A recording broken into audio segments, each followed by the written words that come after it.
আপনারা দেখছেন একুশে টেলিভিশন।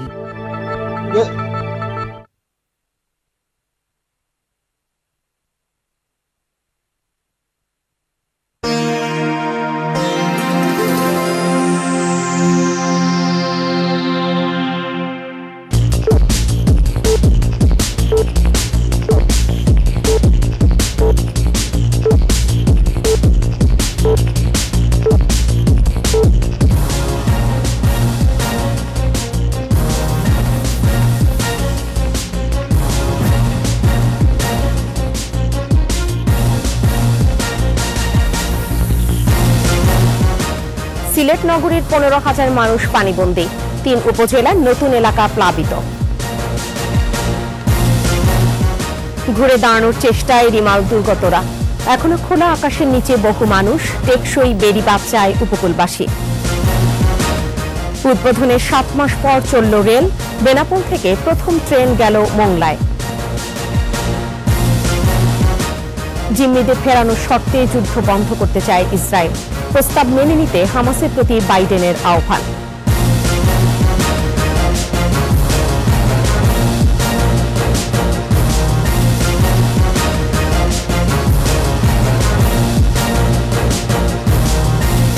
এতক্ষণ শুনছিলেন ফার্স্ট সিকিউরিটি ইসলামী ব্যাংক পিএলসি সংবাদ শিরোনাম।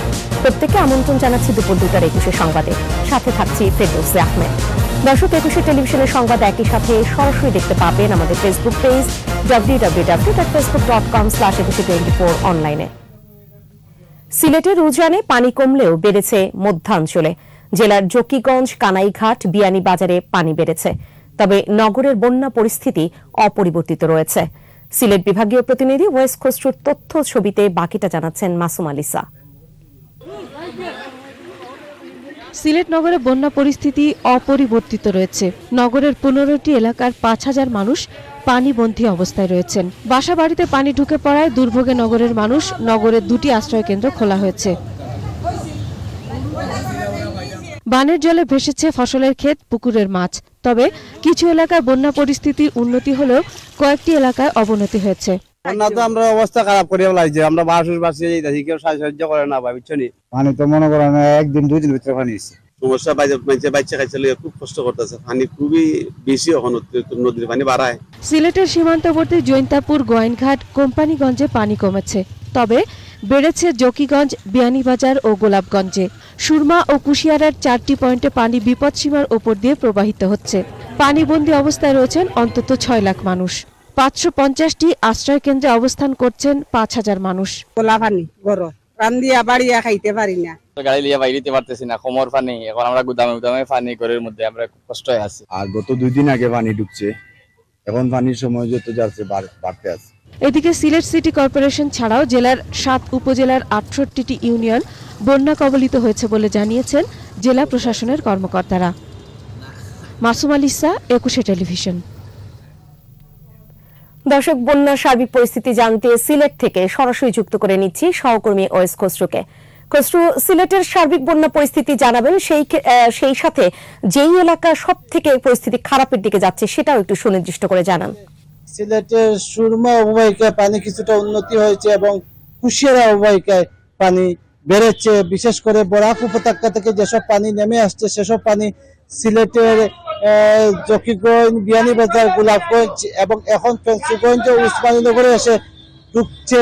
সুতরাং নতুন নতুন এলাকা প্লাবিত হওয়ার খবর আমরা পাচ্ছি এবং এদিকে সিলেট নগরীতে আসলে বন্যা পরিস্থিতি অপরিবর্তিত রয়েছে। বেশ কিছু এলাকা ইতিমধ্যে পানির নিচে রয়েছে এবং বিশেষ করে যারা পানিবন্দী অবস্থায় রয়েছেন তাদেরকে সিলেট সিটি কর্পোরেশনের পক্ষ থেকে বিশুদ্ধ পানি দেওয়ার চেষ্টা করা হচ্ছে। কিন্তু এই এলাকায় যেসব নাগরিক রয়েছেন, আমি এখন সুবানীঘাট এলাকায় আছি, এলাকায় যেসব নাগরিক রয়েছেন তারা আসলে পানির সমস্যায় ভুগছেন এবং তারা দূরবর্তী স্থান থেকে পানি ডিঙ্গিয়ে বিশুদ্ধ খাবার পানি নিয়ে আসতে হচ্ছে এখানকার লোকজনকে। ফেরদৌসী, আমাদের সিলেট সিটি কর্পোরেশনের কর্মকর্তা জানিয়েছেন যে সিলেটে এখনো 2টি আশ্রয় কেন্দ্র রয়েছে, যদি প্রয়োজন হয় এবং পানি বাড়ে তাহলে আরো আশ্রয় কেন্দ্র বেশি বাড়ানো হবে।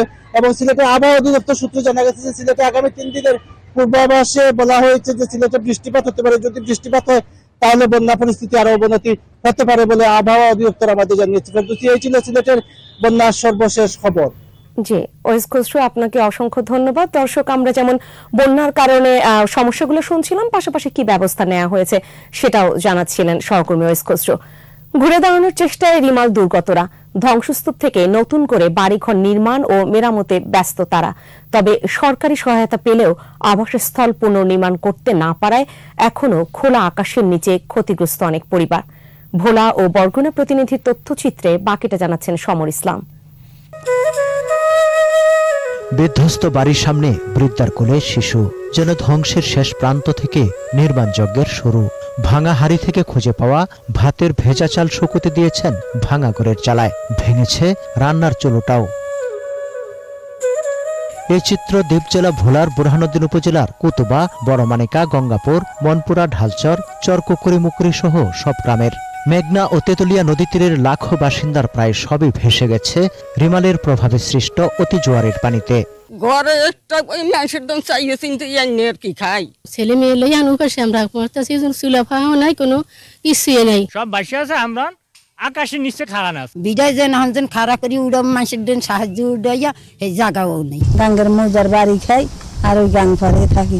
ক্ষতিগ্রস্ত পরিবারগুলোকে ত্রাণ সামগ্রী দেওয়ার পাশাপাশি চলছে পুনর্বাসনের কাজও। তাদেরকে ইতিমধ্যে সাহায্য সহযোগিতা করা হচ্ছে এবং তারা যাতে স্বাভাবিক জীবনে ফিরে আসতে পারে এই জন্য সরকার সর্বোচ্চ ব্যবস্থা নিচ্ছে। সেখানকার মানুষ পানিবন্দী আছে এবং তাদের ঘর বাড়ির ব্যাপক ক্ষতি হয়েছে, তো সেই কারণে সেখানে অতিরিক্ত বরাদ্দের প্রয়োজনীয়তা রয়েছে এবং এই বরাদ্দগুলো আমরা লিখেছি এবং সেগুলো যদি আসে তাৎক্ষণিকভাবে দুর্গত মানুষদের কাছে আমরা সেটি করছি। বরগুনার পাথরঘাটা উপজেলার জিনতলা, হরিণঘাটা ও পদ্মা, তালতলির শুভ সন্ধ্যা, তেঁতুলবাড়িয়া ও জয়ালভাঙ্গা এবং সদর উপজেলার বালিয়াতলি, তেঁতুলবাড়িয়া ও খাজুরতলা সহ সব নদী পাড়ের মানুষেরা এখনো চরম দুর্ভোগে।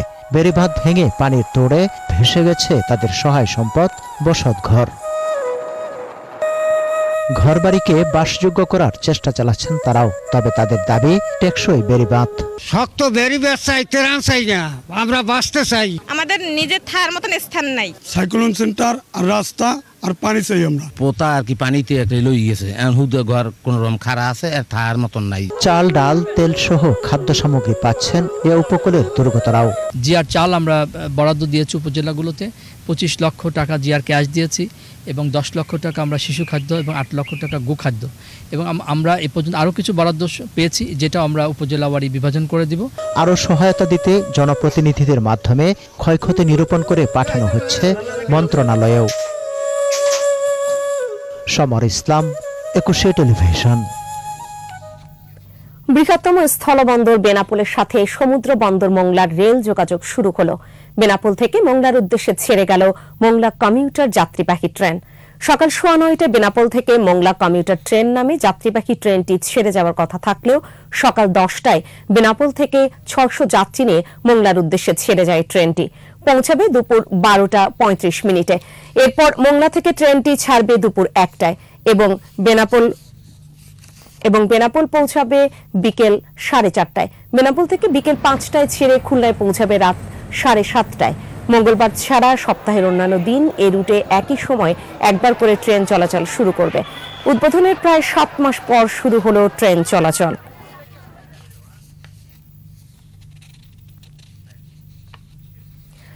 দর্শক, মোংলা থেকে সরাসরি যুক্ত করে নিচ্ছি সহকর্মী আবুল হাসানকে।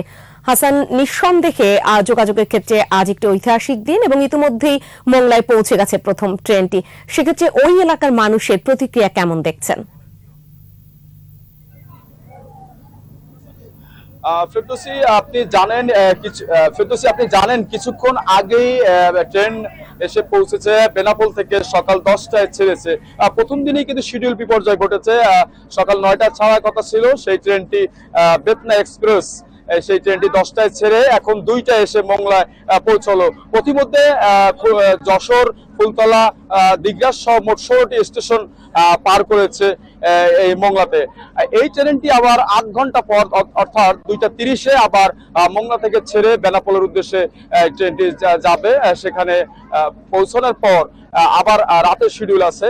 তো আমি আপনাকে বলে রাখি যে এই ট্রেনটি মোংলায় আসার পরে কিন্তু স্থানীয় সংসদ সদস্য বেগম হাবিবুল নাহার, উপজেলা নির্বাহী কর্মকর্তা নিশাত তামান্না সহ রেলের ঊর্ধ্বতন কর্মকর্তারা ট্রেনটিকে স্বাগত জানিয়েছে। খুলনা এবং বেনাপোল থেকে মংলা পর্যন্ত যে বেতনা এক্সপ্রেসটি, এই ট্রেনটি সপ্তাহে একদিন বন্ধ থাকবে, মঙ্গলবার বন্ধ থেকে বাকি 6 দিন কিন্তু স্বাভাবিক নিয়মে ট্রেনটি চলবে। আর এই এলাকার মানুষের দীর্ঘদিনের কিন্তু স্বপ্ন পূরণ হয়েছে ট্রেনটি আনুষ্ঠানিকভাবে চলাচলের মধ্য দিয়ে। সেই সাথে প্রতিষ্ঠার 73 বছর পর দেশের বৃহত্তম মংলা সমুদ্র বন্দর কিন্তু রেল যোগাযোগের সাথে যুক্ত হলো। এক্ষেত্রে মংলা বন্দর ব্যবহারকারী ব্যবসায়ীদের দুটি সুবিধা তারা ভোগ করবেন। একটি হচ্ছে দ্রুত সময় তারা পণ্য ডেলিভারি করতে পারবেন, একই সাথে তাদের কিন্তু অর্থ সাশ্রয় হবে। ফেরদৌসী, আপনাকে আমি আরেকটা কথা জানিয়ে রাখি, সেটি হচ্ছে 2010 সালে কিন্তু খুলনা মংলা রেলপথ প্রকল্পটি হাতে নেওয়া হয়। সে সময় 1721 কোটি টাকা নির্মাণ ব্যয় ধরা হয়েছিল, কিন্তু পরবর্তীতে 4 দফা সময় বাড়িয়ে খুলনা রূপসা সেতুর উপর থেকে কিন্তু 5.13 কিলোমিটার একটি রেল সেতু, এছাড়া খুলনা মংলা রেলপথে 107টি কালভার্ট, 8টি প্ল্যাটফর্ম ও 9টি আন্ডারপাস সহ বেশ কিছু যাবতীয় কাজ শেষ করতে 4,260 কোটি 88,59,000 টাকা ব্যয় এসে দাঁড়ায়। তো এই ছিল খুলনা মংলা রেলপথের আনুষ্ঠানিক রেল চলাচলের সর্বশেষ খবর। আবুল হাসান, আপনাকে ধন্যবাদ। গাজা যুদ্ধ বন্ধে 3 ধাপের প্রস্তাব দিয়েছে ইসরায়েল। মার্কিন প্রেসিডেন্ট জো বাইডেন প্রস্তাবটি মেনে নিতে হামাসের প্রতি আহ্বান জানিয়েছেন। হোয়াইট হাউসে নতুন প্রস্তাব নিয়ে সংবাদ সম্মেলনে বাইডেন বলেন, যুদ্ধবন্ধের এখনই উপযুক্ত সময়।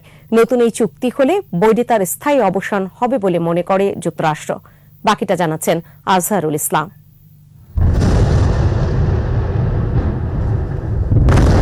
দীর্ঘ 8 মাস ধরে চলছে গাজা যুদ্ধ। যুদ্ধ বন্ধে বিভিন্ন দেশ এগিয়ে আসলেও সফল হতে পারেনি কেউই। এবার গাজায় স্থায়ী শান্তি প্রতিষ্ঠায় নতুন একটি চুক্তির প্রস্তাব করেছে ইসরায়েল। হোয়াইট হাউসে মার্কিন প্রেসিডেন্ট জো বাইডেন একে বিস্ময়কর প্রস্তাব বলে অভিহিত করেছেন।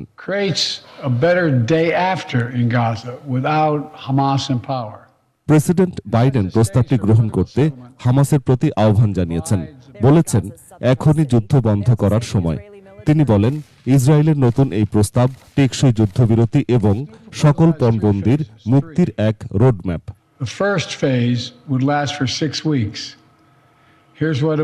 করে নেওয়া হবে। তৃতীয় পর্যায়ে গাজায় বড় ধরনের পুনর্গঠন হবে। এর আওতায় যুক্তরাষ্ট্র এবং আন্তর্জাতিক সংস্থা গাজায় ঘরবাড়ি, স্কুল, হাসপাতাল সহ অবকাঠামো নির্মাণ করবে। এ পর্যায়ে জিম্মিদের মধ্যে যারা মারা গেছেন তাদের কারো মৃতদেহ গাজায় থেকে থাকলে তা ফেরত দিতে হবে। এদিকে সংবাদ মাধ্যমগুলো বলছে, হামাস ইসরায়েলের প্রস্তাবটি ইতিবাচকভাবে বিবেচনা করবে বলে ধারণা করা হচ্ছে। আজহারুল ইসলাম, 21 টেলিভিশন। আইন বিধি বিধান না মেনেই ফুটপাতে চলছে অস্বাস্থ্যকর খাবার বেচাকেনা। প্রাথমিক মাধ্যমিক পাঠ্যসূচিতে খাদ্য নিরাপত্তা যুক্ত হলে সচেতনতা বাড়বে বলে মনে করছে নিরাপদ খাদ্য কর্তৃপক্ষ। শিক্ষক, শ্রমিক, ক্ষুদ্র ব্যবসায়ী সহ সর্বস্তরের মানুষকে সচেতন করার আশ্বাসও তাদের। ইয়াকুব হোসেন লিটনের ক্যামেরায় 21 স্পেশালে স্ট্রিট ফুড নিয়ে সবিতা চিরানের 2 পর্বের প্রতিবেদনের আজ দেখুন শেষ পর্ব। সারা বিশ্বে প্রতি বছর প্রায় 7 কোটি মানুষ ভেজাল খাদ্য গ্রহণের ফলে বহুমুখী রোগে আক্রান্ত হয়, আর এরই ভয়াবহতায় মৃত্যুবরণ করে প্রায় 4 লাখ মানুষ। রাজধানী ঘুরে নানা বয়সী মানুষের সঙ্গে আলাপেই অসচেতনতাই এর জন্য মূলত দায়ী বলে মনে হয়েছে। ভালো কোনো দোকানপাট দিলে অবশ্যই আমরা খাবো। যারা ফুটের দোকান আছে তারা তো ভালো জিনিস বেচতে চায়, কিন্তু কয়দিন পর পর উঠায় দেয়, তখন কি হয়, ভালো জিনিস তারা রাখতে পারে না। রেগুলার খাওয়া উচিত না এগুলি, মাঝে মধ্যে খায়। এখন আমরা জি এখন আমাদের অ্যাকচুয়ালি খিদা লেগেছে, সেজন্য আর কি কেনাটা। চিকিৎসকদের মতে ফুটপাতের অস্বাস্থ্যকর খাবারই অনেকাংশে দায়ী নানা রোগের জন্য। বিভিন্ন ধরনের যে মুড়ি মুরগি তৈরি করা, তারপরে বিভিন্ন রকম সব যেগুলো বলি আমরা দেখি তৈরি হচ্ছে। অনেক জায়গায় আপনার মাংস যেটাকে বলে বিভিন্ন রকম ভেজে দিচ্ছে। এই সমস্ত যে খাবারগুলো দেখি আমরা রাস্তাঘাটে খাচ্ছে, এগুলো আপনার সবগুলোই কোনো না কোনোভাবে আপনার বিভিন্ন ধরনের যে সমস্ত ধুলাবালির সঙ্গে যে সমস্ত জীবাণুগুলো বয়ে বেড়ায় সেগুলো এর কন্ট্যাক্টে এসে আমরা সেখান থেকে সংক্রমিত হতে পারি। নিরাপদ খাদ্য কর্তৃপক্ষের দায় অনেকটা অভিযানে জরিমানায় সীমাবদ্ধ, তবুও ভোক্তা সচেতনতায় নজরদারি বাড়ানোর আশ্বাস। নিরাপদ খাদ্য কর্তৃপক্ষে আমাদের 4 জন নিয়মিত ম্যাজিস্ট্রেট এবং একই সাথে ক্ষমতাপ্রাপ্ত আরও 4 জন, মোট 8 জন ম্যাজিস্ট্রেট কিন্তু তারা কাজ করে যাচ্ছে। তারা মোবাইল কোর্ট করছে এবং অসাধু এবং যারা ভেজাল দিচ্ছে খাদ্যে তাদেরকে কিন্তু জরিমানাও করছে। অস্বাস্থ্যকর খাবার গ্রহণ করা থেকে বিরত থাকতে সামাজিক প্রতিরোধ গড়ে তোলা এখন সময়ের দাবি। সবিতা চিনান, 21 টেলিভিশন, ঢাকা। সুন্দরবনের নদী, খালে মাছ ও বনে প্রাণীদের বিচরণ ও প্রজনন কার্যক্রমের সুরক্ষায় 1 জুন থেকে 31 আগস্ট পর্যন্ত টানা 3 মাসের জন্য সুন্দরবনে প্রবেশে নিষেধাজ্ঞা জারি করা হয়েছে। ইন্টিগ্রেটেড রিসোর্সেস ম্যানেজমেন্ট প্ল্যানের সুপারিশ অনুযায়ী এই নিষেধাজ্ঞা ঘোষণা করেছে বন বিভাগ। এ সময় পর্যটক প্রবেশ, সাধারণ মানুষের চলাচল সহ সুন্দরবনের নদী, খালে মাছ ধরা নিষিদ্ধ থাকবে। এ নিয়ে চরম দুশ্চিন্তায় পড়েছেন সুন্দরবনের উপর নির্ভরশীল পেশাজীবীরা। এই 3 মাসে তাদের কোনো রোজগারের পথ থাকবে না। শুধু সুন্দরবন সাতক্ষীরা রেঞ্জ এলাকার প্রায় 50,000 মানুষ জীবন নির্বাহের জন্য সুন্দরবনের উপর নির্ভরশীল। ইসলামী ব্যাংক পিএলসি সংবাদ শিরোনামগুলো আরো একবার। সিলেট নগরী 15,000 মানুষ পানিবন্দী, 3 উপজেলার নতুন এলাকা প্লাবিত। ঘুরে দাঁড়ানোর চেষ্টায় রিমাল দুর্গতরা, এখনো খোলা আকাশের নিচে বহু মানুষ, টেকসই বেড়ি বাঁধ চায় উপকূলবাসী। উদ্বোধনের 7 মাস পর চলল রেল, বেনাপোল থেকে প্রথম ট্রেন গেল মোংলায়। জিম্মিদের ফেরানোর শর্তে যুদ্ধ বন্ধ করতে চায় ইসরায়েল, প্রস্তাব মেনে নিতে হামাসের প্রতি বাইডেনের আহ্বান। সর্বশেষ খবর জানতে ডায়াল করুন 2021 নম্বরে আর ভিজিট করুন 21-tv.com এই ওয়েবসাইটে। এছাড়া ফেসবুকে ভিজিট করতে পারেন facebook.com/2124 অনলাইনে। এতক্ষণ সাথে থাকার জন্য ধন্যবাদ। আমাদের পরবর্তী সংবাদ সন্ধ্যা 6টায় দেখার আমন্ত্রণ রইল।